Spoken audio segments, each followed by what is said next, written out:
ሰላም ውድ ቤተሰቦች እንዴት ናችሁ? ሂስትሪ ቻፕተር 4 ላይ ቆይታ ያደረገን እንገኛለን። ዛሬም ከቆምንበት እንቀጥላለን። እስከ መጨረሻው አብራችሁን ቆዩ። ሚሊተሪ ኦርጋናይዜሽን ባለፈው ክርስቲያን ሃይላንድ ኪንግደም ላይ በዘር ያዕቆብ እንዲሁም ደግሞ በአምድ ጽዮን ጊዜ የነበረውን ታሪክ እያየን ነበር። ስለዚህ በአምድ ጽዮን ጊዜ የተለያዩ ነገሮች ኢትዮጵያ ላይ ተቀይረዋል። ከነዛ ውስጥ አድሚኒስትሬቲቭ ሲስተሙን አይተናል። አንድ ቦታ የሆነ ሲስተም አልነበረውም ብለናል። አንድ የሆነ ሴንትራላይዝድ የሆነ ነገር አልነበረም። ዲሴንትራላይዝድ አድርጎ ሁሉም በያለበት ራሱን በራሱ እንዲያስተዳድር ፈቅዶ የነበረ ንጉስ ነበር ብለናል። ሚሊተሪ ውስጥ ምን ይመስል ነበረ በአምድ ጽዮን ጊዜ የነበረው? አሁን አምድ ጽዮን ሲባል ኤግዛክትሊ አሁን ይኩኖ አምላክ ይኖራል። ከሱ ጋር ካለው የተራራቀ ሲስተም አይኖረውም። ጀስት ሞዲፋይድ የሆነ ነገር ነው የሚኖረው። ግን በአምድ ጽዮን ጊዜ ሁሉም ነገር አድቫንስድ ነበረ። ሚሊተሪው ስናይ ሚሊተሪው በአራት ይከፋፈላል። ምን በሱ ጊዜ ነበር? አንደኛው ሬጉላር ትሮፕ ነው። ሬጉላር ትሮፕ የምንለው ላይክ እንደ ጨዋ የተሰኙ ሚሊተሪዎች ናቸው ማለት ነው። ጨዋ ማለት ራሳቸውን የቻሉ ፉል ታይም ስራቸው ውትድርና የሆኑ ሰዎች ነበሩ። እነኚህ ሬጉላር የሆኑ ትሮፖች ናቸው። ሌላኛው ሬጉላር ትሮፕስ ኦፍ ኢንዲቪጁዋል ሚሊተሪ ሊደር ነው። ይህ ራሳቸው ሚሊተሪ ሊደር ያላቸው ደግሞ ሌላ አሉ። አሁን ሬጉላር ትሮፑ ለሀገር መንግስት ታማኝ ነው። ላይክ አሁን ባለው ተጨባጭ ልክ ፌደራልና ምን ነው አለ ልክ እንደዛ ነው።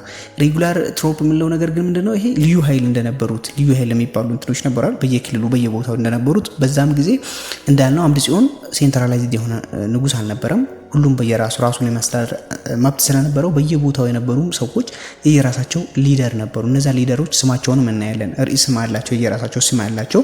ከዘርዓ ያዕቆብ ይኩኖ አምላክ ጊዜ ጀምሮ እስከ አምድ ጽዮን ጊዜ የነበረ ስም ያላቸው ምናምን የነበሩ እንትኖች አሉ። እነሱ እናያለን ስማቸው ምን ይመስል ነበር የሚለውን። ሬጉላር የሆነ ትሮፖች አሉ። እነዛ ትሮፖች ምንድነው? የየቦታው የነበሩ የንጉሶቹ ወይም ደግሞ ሎካል መሪዎቹ አለ፣ የነሱ ንጉሶችም አሉ። ሌላኛው ስፔሻላይዝድ ሞባይል ቴሪቶሪ ትሮፕ ናቸው። እነዚህ ደግሞ በየጊዜው የሰለጠኑ ናቸው። ግን ስራቸው ሙሉ በሙሉ የምን አይደለም ማለት የውትድርና ስራ አይደለም፣ ሌላም ስራ ይሰራሉ። ጦርነት ሲኖር አስፈላጊ ሲሆን ይታጠቃሉ ማለት ነው። ሌላኛው ኢሬጉላር ትሮፖች ናቸው። እኔ ሽፍታ የምንላቸው ናቸው። በሌላ አባባል ኢሬጉላር የሆኑ ከመንግስት የሚያመጹ ጫካ የሚገቡ ነጋዴዎችን የሚዘርፉ ምናምን የነበሩ ኢሬጉላር የሆኑ ትሮፖች አሉ ማለት ነው። ወታደሮች ይኖሩ ነበር። ኦኬ ሌላኛው ምንድነው? በዚህ ሰዓት በአምድ ጽዮን ጊዜ የነበረው ዋናው ነገር ሁሉም ሚሊተሪ ሲቋቋም ምንድነው? ሪጅን ኦፍ ኦሪጂኒቲ ኤንድ አይደንቲቲ ይታያል። የሆነ ቦታ ላይ የሚመረጡት ሰዎቹ በየራሳቸው አካባቢ ነበር የሚሰሩት። አሁን የዛሬው አብዛኛው እንደዛ ነው አይደል? ዛሬም አብዛኛው ቦታ ቢታይ የሆነ ልዩ ኃይል ከተመረጠ በዛው ክልል ውስጥ የዛው ክልል ተወላጅ ነው የሚሆነው ማለት ነውና በዛም ጊዜ የራሱ ብሔር በየራሱ ሰፈር ነበረ ሚሊተሪ የነበረው። ይሄ ደግሞ ታማኝነትን ያመጣል ማለት ነው። የሆነ ታማኝነት እንዲኖር ያደርጋል ማለት ነው። የሆነ የሌላ ቦታን ወታደር ወስደህ የሆነ ቦታ ብታሰፍረውና እዛ አካባቢ እንትን ብትለው ህዝቡ አይቀበሉም። ግን የራሱ ልጆች ሲሆኑ ወታደሮቹ ህዝቡ ይቀበላል። ልክ እንደዚህ አይነት መንገድ ይጠቀም ነበር። ፔዛንትሪዎቹ እነዚህ ደግሞ ጭሰኞቹ ይመግቡ ነበር ማለት ነው። እዛ አካባቢ የሚኖረውን ወታደር ይመግባሉ። ለምን? ለራሳቸው ደህንነት ሲሉ እዛ አካባቢ የነበረውን እንትን ይጠብቁ ነበረ ማለት ነው። The network of Chaw's regime formed the core of the state's army። እነኚህ ጨዋ ምንላቸው ያው ጨዋ አይ ቲንክ የአማርኛው ቃል ነው የሚሆነው ማለት ነው። ስለዚህ ጨዋ የተሰኙ ወታደሮች ዋነኛዎቹ ኮሮቹ ናቸው፣ ወሳኞቹ ናቸው። ከ14ኛው ሴንቸሪ እስከ መጀመሪያው 16ኛው ሴንቸሪ አካባቢ ድረስ በነበረው ጊዜ በጣም ወሳኝ የነበሩ ወታደሮች ናቸው። እነዚህን መርሳት አይኖርባችሁም ማለት ነው። ኦኬ የኢትዮጵያ የይኩኖ አምላክ የአምድ ጽዮንንም ጨምሮ ዘርዓ ያዕቆብንም ብንወስድ እነዚህ ንጉሶችን ከድሮ ከነበሩ ንጉሶች ለየት የሚያደርጋቸው ምንድነው? ፊት ለፊት ይዋጉ ነበረ ማለት ነው። ፊት ለፊት ፍሮንት ላይ ነው የሚዋጉት። ከነሱ ጎን ደግሞ እነኚህ ታማኝ የሆኑ የራሳቸው ዘመዶች ወታደሮች ይኖራሉ ማለት ነው። ከነሱ ጋር ሆነው አብረው ይዋጉ ነበር። ልክ ቤተ መንግስት ቁጭ ብለው ወታደርን ዝመቱ የሚሉ አይነት ሳይሆን ልክ እንደ ዛሬው ያለው ወይም እንደ ድሮ እንደነበረው ሳይሆን ራሳቸው ፊት ለፊት ወጥተው የሚዋጉ ንጉሶች ነበሩ ማለት ነው። ይሄንን ለየት የሚያደርጋቸው ናቸው። አምድ ጽዮንንም ጨምሮ ይኩኖ አምላክ ነው የጀመረው ይህንን ነገር ራሱ ወጥቶ መዋጋትን። ከዛ በኋላ ሌሎችም እና አምድ ጽዮንም ይህንን ተከትለዋል ማለት ነው። ኦኬ ሌላኛው ስም ነበራቸው። እነዚህ የሚዋጉ ሰዎች ባለፈው እንደነገርኳችሁ ስፔሻሊ በአምድ ጽዮን ጊዜ በጣም የተሻለ እንትን ቢኖረውም በይኩኖ አምላክም ጊዜ የተጀመረ ነገር ነበር። ስም ነበራቸው። አዝማች ይባላሉ በስም ደረጃ። የአማርኛው ወርድ ነው ታውቁታላችሁ። አዝማች፣ ደጃዝማች፣ ራስ፣ ፊት አውራሪ፣ ባላምባራስ አዛዥ፣ ባሻ እነዚህ ቃላቶች ነበሩ ማለት ነው። እነዚህ ነገሮችን ይጠቀሙ ነበር። እነዚህ ስፔሻሊ ከኢሮፖች ከምናምን ካለው ነገር ለማመሳሰል ነበር። የዛኔ ቢዛንታይኖች ነበሩ ምናምን፣ ከዛ ለማመሳሰል ነው እነዚህ ነገሮች እነሱም እየተጠቀሙ እየነበረው ማለት ነው። ስለዚህ አዝማች፣ ደጃዝማች ፖዚሽናቸው ናቸው አይደል። የተለያዩ ቀኝ አዝማች ይኖራል፣ ግራ አዝማች ይኖራል፣ ፊት አውራሪ ምናምን እያሉ ስም ይሰጡ ነበረ ማለት ነው። ይሄ የስማቸው አሰራር ነው ማለት ነው። ኦኬ እነዚህ ፊት አውራሪ የሚባለው ምሳሌ ውጮች ላይ ላይክ ኢሮፖች የዛኔ የነበሩ ቢዛንታይኖች ማርሻል ምናምን እያሉ ይሰይሙ ነበረ። ባሻ የሚለውን ቀጥታ ከቱርክ ነው ያመጡት። የኦቶማን ተርኪሾች መሪ ጄኔራል ለማለት ባሻ ይላሉና ያንን ቀጥታ ከዛ ያመጡት ነው። ደረጃቸው ይለያያል። ራስ የተሰኘው ራስ ከተባለ ራሶቹ በጣም ትልልቅ የሆነ በጣም ብዙ ወታደር እስከ 40 ሺህ የሚደርስ ያላቸው ናቸው። እነኚህ ደጃዝማች ወይም ፊት አውራሪ የሚባሉት እስከ 10 ሺህ፣ ሌሎቹ ከ2 ሺህ እስከ 5 ሺህ ያላቸው በደረጃ የሚለያዩ ነበሩ ማለት ነው። ኦኬ ዱሪንግ አምደ ጽዮን ሪጂም በአምደ ጽዮን የግዛት አሰራር ጊዜ ወይም በሱ የንግስና ጊዜ ምን ነበረ? ሪኦርጋናይዜሽን ተፈጠረ። ሪኦርጋናይዝ ማድረግ ጀመረ። እነኚህ ዘርዓ ያዕቆብ ማነው እነዚህ ይኩኖ አምላክ የሚጠቀማቸውን ነገሮችን የተወሰነ የማሻሻል ነገሮችን የነበረበት ጊዜ ነው ማለት የተወሰነ ነገር ተቀይሯል። ሁሉም ንጉስ የራሱ ሪፎርም አለ የሚያሻሽለው ነገር ሲመጣ የሚያደርገው ነገር ምናምን አለ አይደል። ከነዛ የተወሰኑ ነገሮችን አሻሽሏል ማለት ነው። ከነዚህ ውስጥ ስናይ ምን ነገሮችን ጨመረ ስንል ወደ 3 የሚሆኑ ዩኒቶች ተፈጥረዋል። በዛ ጊዜ 3 ዲስቲንክቲቭ ታይፖች ተፈጥረዋል። ንጉስ እነዚህ ወታደሮቹ ራሱ በ3 ተከፋፍለዋል ማለት ነው። አንደኛው ወታደር ቴሪቶሪያል ፎርስ ነው፣ በየቦታው ባለበት ዘፈርስት ማለት ነው። ልክ እንዳልነው በየቦታው ቁጭ ይላሉ። በየቦታው በየሀገሩ የራሳቸውን ህዝብ የሚያስተዳድሩ የሆኑ ንጉሶች ይኖራሉ። ከነሱ ጎን ደግሞ ወታደሮች ቴሪቶሪያል ፎርስ አንደኛው ተፈጠሩ። ሁለተኛው ደግሞ የሀገር አቀፍ ሆነው በዋና እንትን የሚመሩ ማለት ነው። የራሳቸው ግሩፕ ያላቸው የሆነ ግሩፕ ይኖራቸዋል። ምሳሌ ስም ይሰጣቸዋል። በአማርኛ ምሳሌ ተኩላ የሚባሉ አሉ። ተኩላ የሚባሉት በጣም በፍጥነት የሚዋጉ ምናምን ናቸው ማለት ነው። በፍጥነት የመዋጋት እንትን ያላቸው ቶሎ የመዘጋጀት ልዩ ኃይል ዛሬ ምንድነው የሚባለው? ልዩ ኃይል ሳይሆን በዛሬ ጊዜ የሆነ እንትን አላቸው። ስፔሻሊ የሆነ ነገር ሲፈጠር ማለት ነው ኮማንዶ ይሁን ብቻ በፍጥነት መዘጋጀትና በፍጥነት የሆነ ሪስፖንስ መስጠት የሚችል ማለት ጊዜ የማይፈልግ የሆነ ወታደር ተኩላ ይባሉ ነበር በዛኔ። ሌላኛው ቀስተንም ናቸው። ቀስተንም ማለት ቀስተኞች ናቸው። በቀስት በጣም የተካኑ የሆኑ እንትኖችን ቀስተነብ እያሉ ግሩፕ እያደረጉ ይጠሯቸው ነበር። ሌላ ኮርማ የሚባልም አለ። ኮርማ የሚባሉ ደግሞ እነዚህ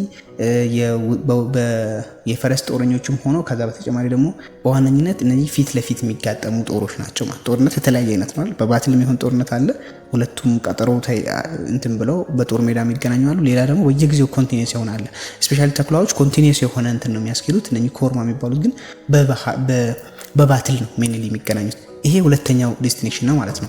ይሄ ለመንግስቱ ቅርብ የሆነና መንግስቱ ሜንሊ የሚመራቸው ናቸው ማለት ነው። ሌላኛው ደግሞ ስፔሻላይዝ ባደረጉበት እንትን ግሩፕ ይደረጋሉ። ሶስተኛው ግሩፒንግ ማለት ስፔሻላይዝ ባደረጉበት መንገድ ማለት ነው። ይሄ ስፔሻላይዝ ማለትም ጄነራል የሆኑ ወታደሮች አለ። ዝም ብሎ ወታደሮችን ብቻ ሳይሆን የየራሳቸው መንገድ አላቸው። የመጀመሪያ አሁን ጸዋሪያን ዋርማት የሚባሉት ስፔሻል የሆኑ የእግር ጦረኞች ናቸው። በእግርም ሆኖ በጣም የተካኑ ጦረኞች ናቸው ማለት ነው። አንድ ሰው በተማረ ቁጥር ስፔሻላይዝ እያደረገ አይደል የሚሄደው። በደንብ ስፔሲፊክ በሆነ ነገር ላይ የሆነ ጥሩ እውቀት እየኖረችን ልክ እንደምትሄደው በደንብ በእግር ጦረኛ ጎበዝ የነበሩትን ጸዋሪያን ዋርማት ይሏቸዋል። ጸዋሪያን ዋርማት አብያን የሚባሉት ደግሞ ስፔሻሊ የእግር ጦረኛም ይችላሉ፣ ነገር ግን ሜንሊ የፈረስ ጦረኞች ናቸው እነዚህ። ሌላኛው ጸዋሪያን አሳይፍ ነው። አሳይፌት ያው ሰይፍ ከሚለው ቃል ነው መሰለኝ የመጣው ከአማርኛው። ስለዚህ ስወርድ በሰይፍ በጣም ጎበዝ የሆኑ ተዋጊዎች ነበሩ። በዚህ ግሩፕ አርጎ ከፋፍሎ ምናምን እንትን ነበር የዘርዓ ያዕቆብ ጊዜ ማለት ነው። ኦኬ የዘርዓ ያዕቆብ ጊዜ የነበረውን አንዳንድ ነገር እናያለን ማለት ነው። አሁን አምደ ጽዮን ያደረጋቸው እንትኖች አሉ። የአምደ ጽዮን ሲስተሞች ናቸው አሁን የተናገርናቸው። የአምደ ጽዮን ሲስተሞች ናቸው ከይኩኖ አምላክ ያስተካከላቸው ማለት ነው። አሁን የዘርዓ ያዕቆብን አሁን ደግሞ እናያለን። በዘርዓ ያዕቆብ ጊዜ ምን ሪፎርም ተደረገ? ኦልሞስት ተመሳሳይ ነው። ከአምደ ጽዮን ካደረገው አምደ ጽዮን ካሻሻላቸው ከመሰረታቸው ነገራቶች ተመሳሳይ ነው። ግን በዘርዓ ያዕቆብ ጊዜ የነበረውና ትልቁ ችግር ለሱ የስልጣን መውደቅም ትልቅ ነገር ያበረከተው ነገር ምንድነው ከተባለ ሴንትራላይዝድ ለማድረግ ሞክሯል። በአምደ ጽዮን ጊዜ ከላይ እያየነው እንደነበረው የየሰፈሩ ወታደር አለ፣ የመንግስቱ ወታደር አለ ምናምን እያልን ብለን አሁን አይተናል። በሶስት ከፍለ እያየን ነበር። እንደዛ አይነት ነገሮች አሏቸው ማለት ነው ለነሱ። ዘርዓ ያዕቆብ ግን አንድ ሀገር አንድ እምነት የሚል አመለካከት አለው። ይሄ ደግሞ አደገኛ ነው። ስፔሻሊ ለኢትዮጵያ አይነት ሀገር አይሆንም ማለት ነው። አንድ እምነት አንድ ሀገር ምናምን ብለህ የምትሄድ ከሆነ እስከዛሬ ድረስ ይሄ አካሄድ አያስኬድም። ዘርዓ ያዕቆብም ለመውደቁ ትልቁ ነገር ይሄ ነው። ብዙ ነገሮችን ከአምድ ጽዮን ከይኩኖ አምላክ ያለውን ነገር ቢከተሉም እንኳን ትልቁ ችግር የነበረው እሱ ምንድነው እቺን ነገር ሴንትራላይዝድ ለማድረግ መሞከሩ ትልቅ እንትን ብሏል። ያው ጨዋ የተሰኙ ሚሊተሪዎችን ያንን ስትራቴጂ አስክዷል። በዛ ሞክረዋል። ከዛ በተጨማሪ ደግሞ ከመምሉክ ኢጅፕቶች ከክርስቲያን ኤውሮፖች ምናምን የተወሰኑ እንትኖችን ቴክኖሎጂካል የሆኑ በቴክኖሎጂ ትንሽ ማዘመን ጀመረ። ጦርነቱን ዝም ብሎ የእግር የፈረሰኛ ምናምን እየተባለ ከመሆኑ በተጨማሪ ለማዘመንም ሞክረዋል ማለት እነዚህ ነገሮችን አድርጓል። ከዛ ቀጥሎ ያለው ምንድን ነው? ከሱ ተከትሎ የነበሩ የተለያዩ ንጉስቶች መጥተዋል። ለምሳሌ ሊበነ ደንጌል ስለ ሊበነ ደንጌል ጦሮች የጦር ብዛት የወታደሮቹን ብዛት ሻሃበዲን ጽፈዋል ማለት በመጽሐፉ ገልጿል። ሻሃበዲን ምን ብሎ ነው የገለጻቸው? ቁጥራቸው እንደ ሎከስት ነው። አሸንፈላ ነው የሚባለው በአማርኛ አሸንፈላ። ሎከስት ማለት እነዚህ አንበጣዎች ናቸው አይደል? አሸንፈላ ይባላል። አንዳንዴ አሸንፈላ ሲባል በጣም ብዙ ለማለት ነው ቃሉን የምንጠቀመው። ስለዚህ በጣም ብዙ የሆኑ እንደውም በቁጥር ለመግለጽ ሲያስቀምጥ እስከ 16000 የሚሆኑ የፈረስ ጦረኞች እንዲሁም ደግሞ 200,000 የሚሆኑ የእግር ጦረኞች ነበሩት ይላል። በጣም ዛሬ ራሱ ያለን ሚሊተሪ ይሄንን ያክል ደርሳል ብዬ አላስብም። በጣም ብዙ የሆነ ነበረው ማለት ነው ለሊበነ ደንጌል። ያው ሻሃበዲን መጽሐፍ ጽፏል ብለናል ታስታውሳላችሁ። ቻፕተር 1 ላይ ስናወራ ሻሃበዲን አረቢያን ጸሐፊዎች ናቸው። ስፔሻሊ የመን ሀገር ጸሐፊዎች ነበሩ። ሻሃበዲን የጻፈው መጽሐፍ ፉቱህ አልሀበሻ ይባላል ብለን ነበር። ስለዚህ ይህንን መርሳት የለባቸውም። ሻሃበዲን በጣም ጥሩ የሚባል ጥሩ ብቻ ሳይሆን ጥሩ እውነተኛ የታሪክ ምንጭ ከሚባሉ መጽሐፎች አንዱ የሻሃበዲን መጽሐፍ ነው ማለት ነው። ስለዚህ ለሊበነ ደንጌል ምን ያክል ወታደር እንደነበረው አስቀምጧል። ቴምፖራል አድሚኒስትሬሽን ኢን ሚሊተሪ ዲክላይንስ አንዳንድ አድሚኒስትሬቲቭ እና ሚሊተሪ ዲክላይኖች መጥተዋል በዘርዓ ያዕቆብ ጊዜ።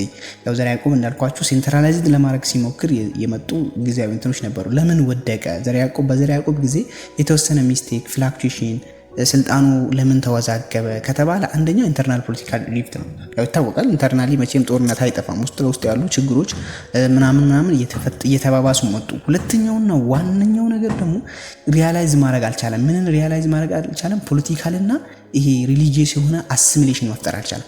በቃ እሱ ዓላማው አንድ እምነት ያለው አንድ ባህል ያለው አንድ ቋንቋ ያለው ምናምን ኢትዮጵያን ፈጥራለሁ ብሎ ተነሳ። ይሄ ግን ማይሆን ነው ማለት ነው። በማይሆን መልኩ አጭቀዋለሁ ብለህ የምታስብ ከሆነ ይሄ በቃ ምንም አይመጣም ማለት አይሆንም። ትልቁ ውድቀቱ የሚሆነው ይሄ ነው። ምክንያቱም እሱ ግዴታ አንተ ማትፈልገውን እምነት አምጥቶ እየጫነብህ ማትፈልገውን እውቀት አምጥቶ እየጫነብህ ህዝቡ ሊቀበለው አልቻለም። እና ትልቁ ለመውደቁ አንደኛው ሪዝን የእሱ ጊዜ ዲክላይን አረገ ማለት ጅስት ላይ ወድቅ ይችላል፣ ግን የተወሰነ ፓወሩ የቀነሰበት እንደ አምድ ጽዮን ያልሆነበት ሪዝን ምክንያት ምንድነው? እቺ አመለካከቱ ነበረች ማለት ነው። ኦኬ ኢኮኖሚክ ቤዝ ኦፍ ኪንግደም እነዚህ አምድ ጽዮንም ሊሆን ይችላል፣ ዘርዓ ያዕቆብም ሊሆን ይችላል፣ ሌሎችም ንጉሶች ምንድነው የሚያገኙት ነገር ከተባለ ላንድ ላበርና ትሬድ ናቸው። እነዚህ ስፔሻሊ በትሬድ ሩቶች ብዙ ያገኛሉ። ላንድ ደግሞ ብዙ ህዝብን የያዙበት ነው። ፔዛንተሪዎቹ የሚኖሩበት ነው። ላንድ እስከ ዛሬም ድረስ ያለው የኢትዮጵያ ይታወቃል። በመሬት ነው ብዙ ነገራችን የምናገኘው። ኮኦፕሬሽን ኮምፒቲሽን ኢን ኮንፍሊክት ቢትዊን ክርስቲያን እና ሙስሊም ሪቫይል ፓወርስ እነዚህን ደግሞ ኮኦፕሬሽን አለ። አብረውም ሰርተዋል። ሙስሊምና ክርስቲያን ኢትዮጵያ ላይ አብረውም ሰርተዋል። ኮምፒቲሽንም ነበር፣ እርስ በርስ ሽኩቻም ነበራቸው። ኮንፍሊክት እንዲሁም ደግሞ ጸብም ጥላቻም ነበራቸው። እነዚህ ሶስቱ ነገሮች እስቲ ለማየት እንሞክር። ባይ ዘ ኤንድ ኦፍ 13th ሴንቸሪ በ13ኛው ሴንቸሪ አጨራረስ አካባቢ ባለፈው ታስታውሳላችሁ አይደል? 13ኛው ሴንቸሪ አጨራረስ አካባቢ የነበሩ ሙስሊም ሱልጣኔቶችን አይተናል። በዛ ጊዜ መርቸንቶች ስለነበሩ ሙስሊሞች ፓወር ነበራቸው፣ ኢኮኖሚካል ፓወር ነበራቸው። ስለዚህ በየቦታው ሱልጣኔት ማቋቋም ጀመሩ። ላይክ ሸዋን፣ ፋታጋር፣ ዳዋሮ፣ ሀዲያ፣ ባሌ፣ ኢፋት እና አዳል የተሰኙ እነዚህ ሱልጣኔቶችን ማቋቋም ጀመሩ ማለት ምክንያቱም ፓወር አላቸው፣ ብር አላቸው ማለት ነው። ምክንያቱም ነጋዴዎች አሉ። ከዛ ስፔሻሊ ዛይላ ትሬድ ሩት ላይ ይቆጣጠራሉ ምናምን። እነዛ ነገሮች ምን አደረጓቸው ማለት ነው? ትንሽ ፓወርፉል እንዲሆኑ አደረጋቸው ማለት ነው።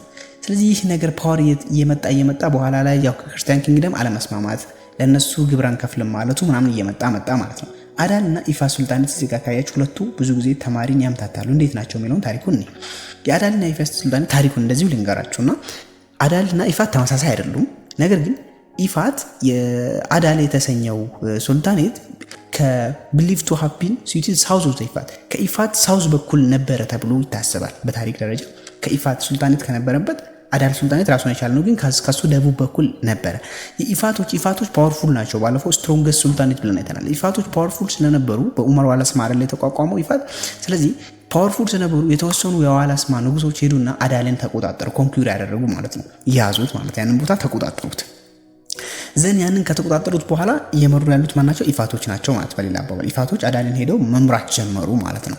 ዘን ያንን እየመሩ እያሉ በኋላ ላይ ያው ጦርነት ይፈጠራል ምናምን ይደረጋል አይደል? ያ ነገሮች ምንም እንኳን ኢፋቶች ሪዚስት ያደርጋሉ፣ አዳሎች ሪዚስት ያደርጋሉ ምናምን ነገር ብቻ ግን ኢፋቶች ይመራሉ አዳሎችን። ያ የሆነ በኋላ ላይ የአክሱሞች ንጉስ ኪንግ ይስሐቅ ሄዶ ሳረዲንን ገደለው። ሳረዲን የተሰኘው አዳል ንጉስ ነው። ነገር ግን ምንጩ ከየት ነው ብለን ከኢፋት ነው። ከኢፋት ሄዶ አዳልን ከያዙት ሰዎች ነው። ግን ሄዶ ሳረዲንን ገደለው ማለት ነው ይስሐቅ። የዛኔ እነኚህ አዳሎች እነኚህ ኢፋቶች ለቀው ወደ የመን ሄዱና በኋላ ተመልሰው መጡ። እንደገና አሁንም ወደ አዳል ሰፈሩ ማለት ነው። ዘን ከዛ በኋላ ስማቸውን አዳል እያሉ መጥራት ጀመሩ። ኦሪጂናቸው ኢፋት ነው፣ ግን ራሳቸውን አዳል እያሉ መጥራት ስለጀመሩ ነው። ሁለቱን ስናያቸው ምን አዳልና ኢፋት የተለያዩ ሱልጣኔቶች ነበሩ። ነገር ግን መሪዎቹ ሁለቱም ከዋላስማ ዳይነስቲ የመጡ ናቸው የሚለውን ያስይዛል። ስለዚህ በታሪክ ስታዩ ሁለቱም እንደ ተመሳሳይ የሚያይ ያለ፣ እንደ ተለያዩ የሚያይ ያለ፣ ኦልሞስት ግን ተመሳሳይ ናቸው ብለንም መውሰድ እንችላለን። ታሪኩ ይህንን ይመስላል ማለት ነው በሁለታቸው ያለው ነገር። እነኚህ አዳል ሱልጣኔት በየጊዜው እንትኑን ቀያይረዋል፣ ቦታውን እየቀያየረ ነበረ። ሴንተሩን መጀመሪያ ላይ ዳካር አካባቢ የኢስተርን ኦፍ ሀረር አካባቢ ነበረ። ከሀረር ኢስት በኩል ሄዶ ሰፍሯል፣ እዛ አካባቢ ላይ ተቀምጧል ማለት ነው። ዘን አዳል ኤመርጅ ሴፍስ ኦፍ ሚሊታሪ ካምፔንስ አገንስት ከዛ ክርስቲያን ኪንግዶሞችን በጣም እንትን ያደርግ ነበር። በጣም ከነሱ ጋር አዳል በጣም ፈታኙ ነው። እስከ በኋላ ድረስ መጥቶ ክርስቲያን ኪንግደምን እንትን ያደረገ ሱልጣኔት አዳል ሱልጣኔት ነው። በጣም ፓወርፉል የነበረ ነው። ሶ በየጊዜው አመጽ ነበር፣ አለመስማማት ነበር። በኋላ ላይ ወደ ሀረርም ሺፍት አድርጓል ሴንተሩ ማለት ነው። ወደ ሀረር ሺፍት አደረገበት። ሀረር አንደኛ ጂኦግራፊካሊ በጣም ምቹ ቦታ ነች። ከዛ በተጨማሪ ንግድ ምናምን አለ። ከአረቦች ጋር ለመገናኘት የንግድ ሩቱን ለመቆጣጠር ይመቻቸዋል። ከዛ በተጨማሪ ሀረር ደግሞ ኢስላሚክ የሆኑ ስኮላሮች ይገኙባት ነበረ። በጊዜው በጣም ብዙ መስጂዶች የተገነቡበት ነው። ብዙ ስኮላሮች ያሉበት ነው ምናምን ነገር ኢስላሚክ ሴንተርም ጭምር ስለነበረች ወደዛም ሄደዋል። በኋላ ደግሞ አውሳ አፋር አካባቢ ሄደዋል። አውሳ አፋር አካባቢ የሄዱበት ምክንያት የኦሮሚያን ኤክስፓንሽን ነው። ኦሮሚያን ፖፑሌሽን ሙቭመንቱ መጣ። ያ ጦርነት እየሰፋ ሲሄድ ወደ ሀረር ተቃረቡ ማለት ነው። የኦሮሚያ እንትኖች ወደ ሀረር እየተቃረቡ ሲመጡ ለደህንነታቸው ስጋት እየሆነባቸው ስለመጣ ወደ አውሳ ሄዱ ማለት ነው። ኦኬ እነኚህ ከክርስቲያን ኪንግደም እና ሙስሊም ሱልጣኔቶች የሚዋጉት አንደኛው ዲዛይራቸው ኢኮኖሚካል ነው እና ፖለቲካል ነው። ሪሊጂየስ ብቻ አይደለም። አሁን ክርስቲያን ሙስሊም ሲባል በጦርነት ብቻ በእምነት ብቻ ይመስላል። እንደዛ ሳይሆን ኢኮኖሚካሊ እና ፖለቲካሊ መቆጣጠር የሚፈልጉት ነገር ስለነበረም ጭምር ነው ማለት ነው። ሶ በሪሊጂየን ብቻ ነው ብላችሁ ማሰብ መቻል የለባችሁ። በየጊዜው ኢኮኖሚካል ሽኩቻም ስላለባቸው የአዳል ሱልጣኔቶች አቅም ባገኙ ቁጥር ፓወር ባገኙ ቁጥር ለእንትኖች ሪፊውዝ ያደርጋሉ ወይም ደግሞ ግብር አንከፍልም ይላሉ ማለት ነው ለክርስቲያን ኪንግደሞች። አንደኛ ክርስቲያን ኪንግደሞች በጣም ብዙ ብር ነው ከነሱ የሚያገኙት። ምክንያቱም ማርቸንቶች አሉ፣ ነጋዴዎች አሉ፣ ብዙ ብር ይገኛል እና ክርስቲያን ኪንግደሞች የገቢ ምንጫቸው ነው። ትልቁ የገቢ ምንጫቸው አንዱ ከዛ አካባቢ የሚሰበስቡት ገንዘብ ስለነበረ እነዚህ ደግሞ አዳሎች ያንን ነገር አንሰጥም ይላሉ ማለት ነው። አንዳንዴ ያንን ይቆጣጠሩባቸው ነበር። ፎር ኢንስታንስ ምሳሌ ያክል ለምሳሌ የተፈጠሩ አንዳንድ ነገሮች ምሳሌ መሀል ላይ ትክፈል ከተባሉ አንዳንድ ነገሮች ማለት ነው የነበሩ ንትርኮችን ስንመለከት አንደኛ ይኩኖ አምላክ በነበረ ጊዜ ትሪቢዩተሮች ስታትሶችን የኢፋትን ለመቀነስ ሞክሯል። ኢፋት የያዘውን ቦታ ለመንጠቅ ሞክሯል። ከዛ በተጨማሪ ዋነኛው ትልቅ እያደረጉት የነበሩት ነገር ምንድነው?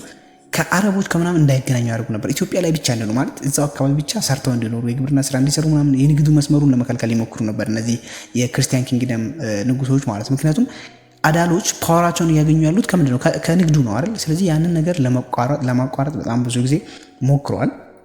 ሌላኛው አምድ ጽዮን ሀቀዲን ፈረስትን ገሎታል። ያንን ሩላር አታክ አድርጓል ምናምን። ምክንያቱም ትሪቢዩተሪ አልከፍልም ነው ዋናው ነገር፣ ገንዘብ አልከፍልም፣ ግብር አልከፍልም ሲባል ነው ጦርነቱ የሚመጣው።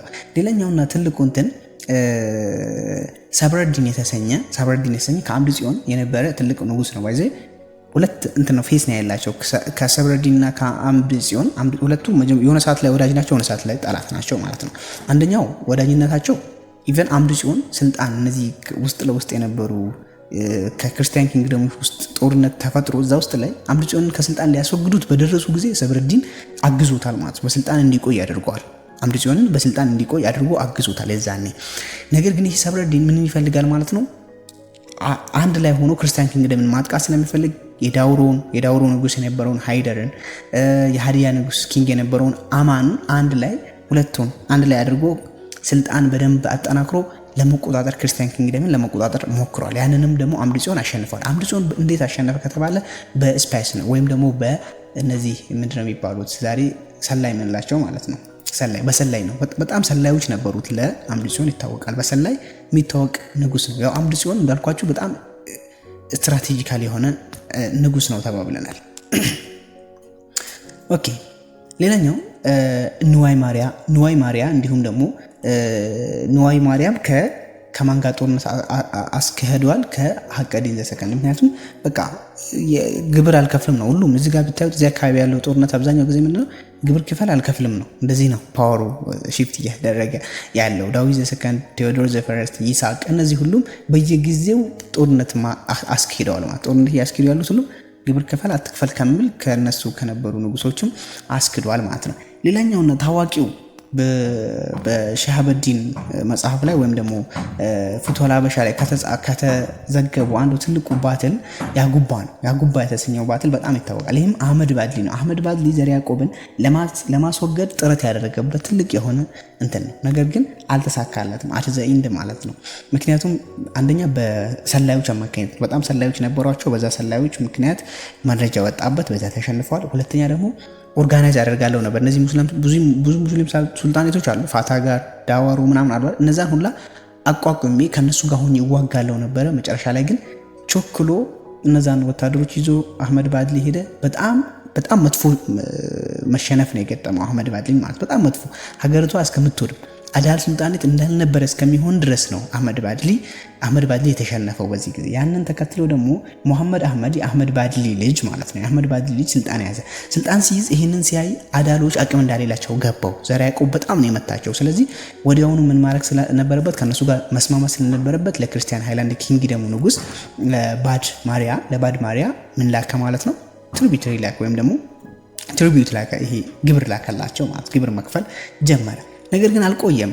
በኋላ ላይ እነዚህ አዳሎች ኢትዮጵያን መቆጣጠር ስለሚፈልጉ ከጅምሩ መያዝ ይፈልጋሉ። አሁን ሂስቶሪካሊ አዳሎች ክርስቲያን ሃይላንድ ኪንግደም እያለን ነው የምናወራው። ኢትዮጵያ የሚል ሀገር የለም። በዛ ኖርማል ኢትዮጵያ የምንለውን ሀገር መናገር አንችልም። ምክንያቱም ኢትዮጵያ የሚለውን ስያሜ የምንሰጥ ከሆነ የሆነው ፓርቲ ኢትዮጵያ ነው፣ ሌላኛው ፓርቲ ደግሞ ኢትዮጵያ አይደለም ወራሪ ነው የሚለውን ስያሜ ስለሚያስይዝብን ያው ጀስት ሂስትሪ ላይ ፍላክቹዌሽን አይጠፋም አይደል? እንደ ተባባነው የሆነ ነገር እንትን ነው። ብቻ ግን ክርስቲያን ሃይላንድ ኪንግደም እና አዳል ሱልጣኔት እያለ ነው የምናወራው። ሁለቱም የኢትዮጵያ ፓርቶች ናቸው። ለዚህም ነው እያወራን ያለው የኢትዮጵያ ታሪክ ውስጥ ነው እያወራን ያለ ነው እንጂ ሌላ ጣሊያን መታወራለች ምናምን እያለን አይደለም። ሁለቱም የአንድ ሀገር ህዝቦች ናቸው በሚለው ነው የምንስማማው። እንደ ታሪክ በዚህ ልክ ነው የምንይዘው ማለት ነው።